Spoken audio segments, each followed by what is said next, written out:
foolishness. Now you only get it in your night dress. Discarded all the naughty nights for niceness. Landed in a very common crisis. Everything's in order in a black hole. Estamos en el Faradio y cada semana abrimos el espacio de la energía del cambio. Lo hacemos de la mano de Solabria, la cooperativa de las energías renovables que tenemos en Cantabria. Y hoy queremos hablar con otro medio de comunicación que se llama Climática, que no es la primera vez que aparece en esta sección, y tenemos con nosotros a Eduardo Robaina. Muy buenas, Eduardo. Muy buenas, gracias por la invitación. Desde luego que es un placer contar con vosotros porque, bueno, os llamáis directamente Climática. Yo diría que sois un medio de comunicación totalmente adaptado a los tiempos en los que vivimos y donde ya la emergencia climática, no como hace 2, 3, 4 décadas, sí que es algo que está en una conversación permanentemente. Cuéntanos, recuérdanos un poco en qué consiste Climática. Genial, sí. Climática es un medio cooperativo, está editado por la cooperativa Más Público y nació en 2019, relativamente hace poco, pero su historia se remonta a 2013 porque, bueno, nosotros empezamos con el medio La Marea, que es el medio como el hermano, la madre, como quieras llamarlo, de Climática. Desde entonces ya teníamos una sección de medio ambiente, de cambio climático específicamente, que en 2013 no era tan habitual hablar de estos temas en los medios de comunicación y menos dedicarle una sección específica.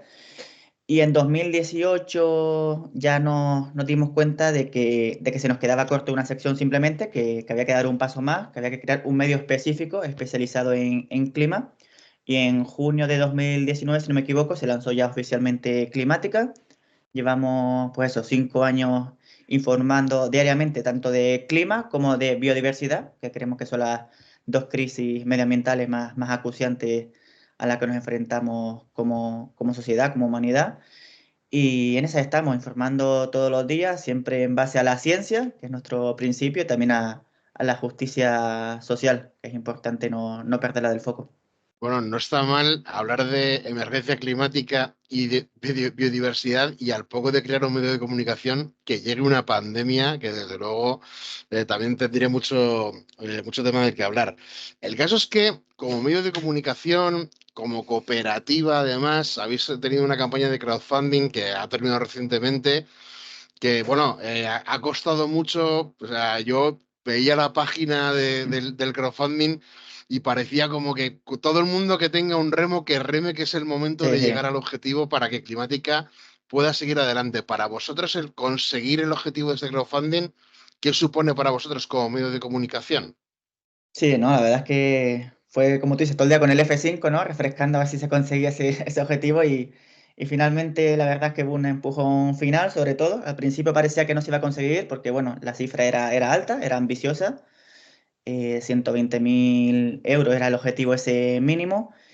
Y la verdad es que gracias al apoyo de toda esa gente que cree que la información es muy importante, sobre todo la climática y de biodiversidad, se consiguió. Y hay que entender que, bueno, que Climática es especial no solo porque es un medio cooperativo, sino por cómo se financia. No dependemos ni de publicidad ni de ninguna empresa, ninguna gran empresa que nos financie, sino simplemente de la gente que nos lee, ¿no? Que nos quiere apoyar diariamente a través de las suscripciones, de nuestros cursos de la Uniclimática, de comprando la revista anual y también a través de este crowdfunding, ¿no? Así que esto nos permite, al fin y al cabo, poder hablar de lo que queramos, con independencia, sin temor a que ninguna empresa, persona se moleste, porque no le debemos nada a nadie.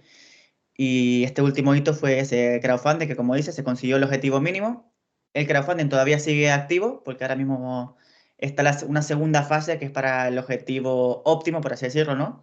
Cualquier cantidad que venga a partir de ese objetivo mínimo es bien recibido, porque como digo, solo nos financiamos a través de la gente, nos quiere apoyar, y es la única forma de que Climática pueda seguir muchos años más.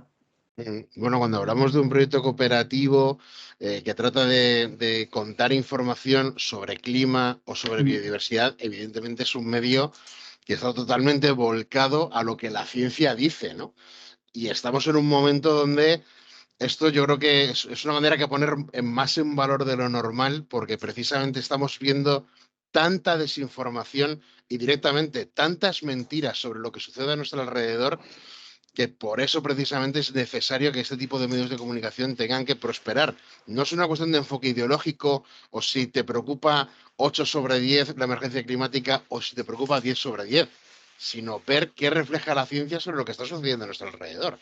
Sí, sí, ¿no? Ya cuando la hacemos climática, yo creo que publicamos, ¿no?, un artículo presentándonos y demás, y ahí lo decíamos, ¿no? Que nuestra que no pasa, era un medio de comunicación que se basaba en lo que dice la ciencia. Creemos que eso es la base y a partir de ahí construir el medio a través de las noticias o todo lo que hagamos. Y es, para nosotros muy importante y sobre todo teniendo en cuenta ahora, ¿no?, que hay una campaña de estos últimos años de descrédito hacia la ciencia, hacia las instituciones, bulos, como estás diciendo tú, odio, ataques, amenazas de todo tipo, porque bueno, se busca en este momento convulso, se busca, no sé, una víctima y parece que las instituciones como EDMED, pues a nivel más general el IPCC, a nivel más específico los meteorólogos o los físicos, el blanco perfecto para intentar desinformar, establecer su relato y es muy peligroso y en Climática siempre nos hemos posicionado del lado de la ciencia, apoyándolos, porque creemos que es la base para construir y avanzar en cuanto a acción climática. Bueno, esto sería tan fácil como explicar que si alguien hace un estudio científico, si su resultado es que son 2 más 2, es que el resultado es 4, ¿no? Por mucho que tu ideología te lleve a otro punto, nunca puede ser 6 o 7 el resultado, eso desde luego. Y te quiero preguntar, Eduardo, porque claro, estamos terminando noviembre y claro, uno de los momentos especialmente candentes para un medio que habla de clima es la COP, ¿no? Este año ha sido la COP 29 en Azerbaiyán. Y lo primero que me gustaría preguntar de Eduardo es cómo es para vosotros cubrir la COP, en este caso la 29, que acaba de terminar. ¿Qué supone a nivel de trabajo? Y si estáis bien después de terminar la COP, porque claro, es un momento muy, muy estresante. Sí, sí, es estresante porque son 2 semanas seguidas, solo hay un día de descanso de por medio, que este año fue el primer domingo de la cumbre, y es todo el día conectados. Encima hay diferencias horarias, así que estás todo el día conectado. En nuestro caso, en las primeras, de cuando nacimos, en las primeras cumbres sí que asistíamos presencialmente desde la redacción. Después sí que tomamos la decisión de no acudir presencialmente, sino que cubrirla desde redacción. Pero vamos, tenemos gente allí presencial, tenemos una colaboradora que siempre todos los años nos hace la cobertura durante estas 2 semanas. Y ahí informamos diariamente, hacemos a través de vídeos, también de texto, bueno, todas las plataformas, porque sí que se convierte en nuestra prioridad, ¿no? Esta cumbre del clima. Es muy, muy importante, es ahora mismo el foro más importante con sus luces y sombras, es el foro más importante que hay a nivel de países para avanzar en acción climática, así que hay que dedicarle toda la atención posible y eso, nos volcamos todos, también los compañeros de la Marea nos echan una mano, porque al final Ujú. somos una misma redacción, por así decirlo, así que nos volcamos en cubrir esta cumbre e intentar seguirla al detalle. Bueno, ahora enseguida vamos con las luces y las sombras de la COP 29, pero me gustaría que nos explicaras, tú que lo sigues, aunque sea a la distancia desde una redacción, Sí. con todas las comparecencias que hay, ¿cómo explicarías el cómo es una cumbre climática? Es decir, acabas de decir 2 semanas con solamente un día de descanso, las comparecencias que hay, las reuniones que hay, muchas veces se habla de que esto casi más sirve como punto de reunión de mandamases de diferentes países para llegar a acuerdos, por ejemplo, bilaterales entre ellos, más que para una discusión global sobre lo que se tiene que debatir en una cumbre climática. ¿Cómo lo explicarías tú? Sí, pues son las cumbres del clima, que en inglés se llama COP, The Conference of Parties. Básicamente, una vez al año, siempre en noviembre, diciembre, se reúnen 197 partes, países, que son las que conforman la Convención de Cambio Climático de Naciones Unidas. Pero bueno, previamente, a lo largo de todo el año, se siguen reuniendo, ¿no? Hay reuniones previas para intentar determinar qué se va a hablar en esa COP, cuáles son los temas prioritarios, avanzar ya un poquito en esas reuniones para que que no sean esas 2 semanas la reunión de golpe, ¿no? Sino que se va llenando a lo largo del año, se va llenando el terreno, a veces con más o menos éxito, pero bueno, luego se llega a esa cumbre del clima, que este año fue la número 29, es decir, llevamos ya casi 3 décadas de cumbre del clima. Y durante 2 semanas los países se reúnen. En la primera semana, básicamente quien toma el mando en las negociaciones son personal más técnico, por así decirlo, ¿no? De cada ministerio de medio ambiente, clima o energía de cada país. Van un poco negociando, van avanzando un poco en esos temas. Y ya en la segunda semana es cuando llegan los representantes de cada ministerio. Por ejemplo, en el caso de España, hubiese sido Teresa Rivera, ¿no? Este año, aunque no pudo venir, como está con Europa y demás que se estaba yendo, pues no pudo asistir. Tomó el liderazgo de las negociaciones Valvanera, que es la jefa de la Oficina de Cambio Climático. Pero bueno, el máximo representante en medio ambiente, clima y energía de cada país, en esa segunda semana se incorpora a las negociaciones y la idea es, en los temas acordados, que este año era sobre todo el tema financiación, pues intenta llegar a un acuerdo, a un texto, y claro, lo importante y la clave de todo esto es que se debe alcanzar por consenso, ¿no? Todos los países deben estar de acuerdo, ahí la complejidad, ¿no?, de estas cumbres, los 197 países deben respaldar ese texto. Con más o menos entusiasmo, llegados a un punto, ¿no? Si ven que no cede nadie, pues bueno, la aceptan sin estar de acuerdo, pero bueno, como hay que avanzar, pues la aceptan y eso es un poco las cumbres. Paralelamente a esas negociaciones entre países, pues se ha montado ya una especie ya de feria, por así decirlo, porque asisten empresas, lobistas, también asiste a la sociedad civil, ¿no? Porque se hacen charlas, se presentan informes, ya es una especie ya casi de feria, pero paralelamente lo importante, por así decirlo, es esas negociaciones que se hacen anualmente. Se me ocurre otra pregunta, y es que durante todo el año lo que contabas de todas las reuniones y negociaciones que hay para ver exactamente cuál va a ser el contenido de la cumbre, para un medio especializado como el vuestro, ¿cómo es de fácil el seguir toda esa agenda durante todo el año para ver por qué caminos discurre por qué caminos discurre la agenda que al final se implanta en una COP como la de este año? Mm. Como somos un medio especializado, sí que no debemos solo quedarnos con el día grande, como tú dices, ¿no? Que es la COP, pero sí que intentamos cubrir a lo largo de todos los años todo lo que va pasando. Mm, Tenemos el hándicap de que somos un medio pequeño, con recursos limitados, así que no podemos estar presencialmente en todo, pero bueno, sí que tenemos, como digo, esa colaboradora que sí que está especializada en cumbres y en foros internacionales, sí que suele asistir, nos suele hacer la cobertura. Y si no, pues de redacción, al final tenemos todas las fuentes, conocemos muy bien como el terreno, la gente que está involucrada y demás, así que tenemos más fácil poder informar de estos temas, que en los medios generalistas a lo mejor no se centran tanto en el recorrido, sino ya en la etapa final. mm. Bueno, ahora sí, vamos con las luces y las sombras de la COP29. Tú, bueno, casi siempre las conclusiones que se extraen y que se pueden leer en medios de comunicación son de que no ha terminado de servir para tanto, que ha habido muchos temas sobre la mesa y muchos no han conseguido un acuerdo, pero siempre hay alguna cosa que destacar en lo positivo. ¿Tú con qué te quedarías de la COP29? Complicado, pero yo me quedaría con que realmente se salió de ahí con un acuerdo que a lo mejor los países del sur global no están de acuerdo, no están descontentos, han sido muy críticos, pero bueno, lo positivo es que no se fue de vacío, que es un riesgo muy posible. Que fuese un acuerdo de mínimo, se llegó a un pacto, no fue un fracaso, así que yo creo que eso es más lo positivo, más que entrar en contenidos de lo que se consiguió.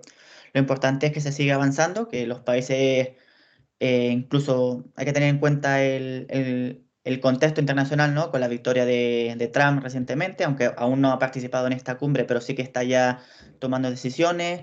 También tenemos a Milei, un contexto también de negacionismo, es complicado, de guerras, tenemos el genocidio en Gaza, tenemos la guerra en Ucrania, todo eso también influye y aún así se ha conseguido que los países se reúnan y que sigan sacando acuerdos adelante en pro de acción climática. Ujú. Y en lo negativo, ¿con qué te quedas? No sé si con lo mismo de todos los años o con algo nuevo.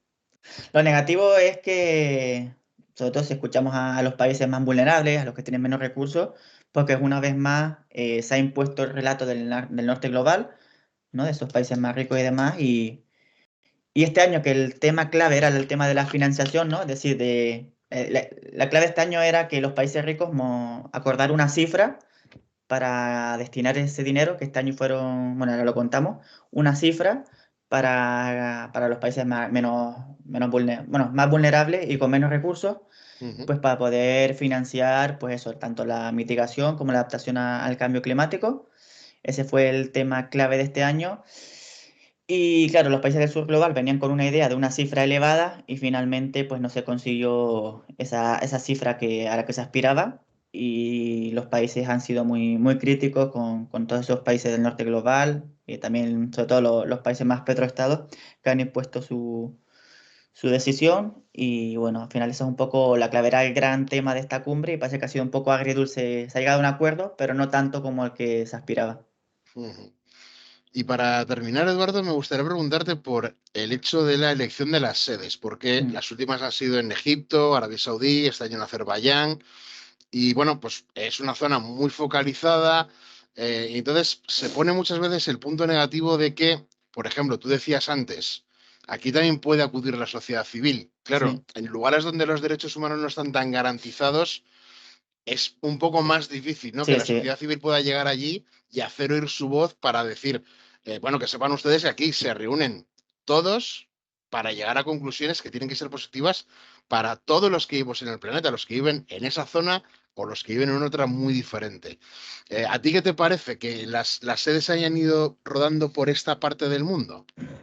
Sí, es un tema muy criticado, muy complejo. Llevamos ya 3 cumbres. Primero fue en Egipto, si no me equivoco, luego fue en Dubái y esta última en Bakú, la capital de Azerbaiyán. Son Ujú, 3 cumbres seguidas en petroestados y además en estados donde tú bien has dicho, donde los derechos humanos no están asegurados. Y eso se ha visto reflejado en el tema de lo que lo has dicho ahora, de la sociedad civil. Veníamos de COP, donde era normal que la sociedad civil se manifestara, ujú, hiciera performance, acciones no violentas, todo tipo ¿no? de manifestaciones. Y en estas últimas cumbres ha estado bastante limitado eso. La propia ONU y la organización la han limitado, creo que siempre a una, ¿no? A un día, creo, nada más para que se pueda manifestar. Y la propia ONU dice que se hace porque no pueden garantizar la seguridad. La verdad es que es bastante bochornoso, por así decirlo, que en un evento amparado por las Naciones Unidas no se pueda la sociedad civil manifestar libremente. Y luego está el hecho ¿no? El debate de si estas cumbres están bien porque implicamos a los petroestados en la acción climática, o si sirven más para blanquear su imagen y sobre todo para lograr más acuerdos para seguir exportando y generando combustibles fósiles. Yo creo que es más eso, más lavado verde. ujú, Y bueno, es un tema complejo. El año que viene será en Brasil, la COP30 en Belén. Veremos qué tal allí. Es un presidente que sí que ha defendido bastante la acción climática, como es Lula da Silva. Así que veremos, ya después de unos años de petroestado, veremos qué tal esta COP30, ujú. qué tal se da, pero sí ha sido un tema complejo, porque bueno, después el comité organizador al final son gente ligada a empresas de combustibles fósiles, como en esta última y la anterior. Es un tema complejo, la verdad, y que ha restado un poco de credibilidad en estas cumbres del clima en los últimos años. Pues estaremos atentos desde luego también a esa COP30 a ver si el cambio de sede supone que haya una cumbre un poco distinta. Eduardo Sí, Robaina, de Climática, desde luego, enhorabuena por el éxito en el crowdfunding y conseguir el objetivo, y muchas gracias por atender la llamada del Faradio. muchas gracias.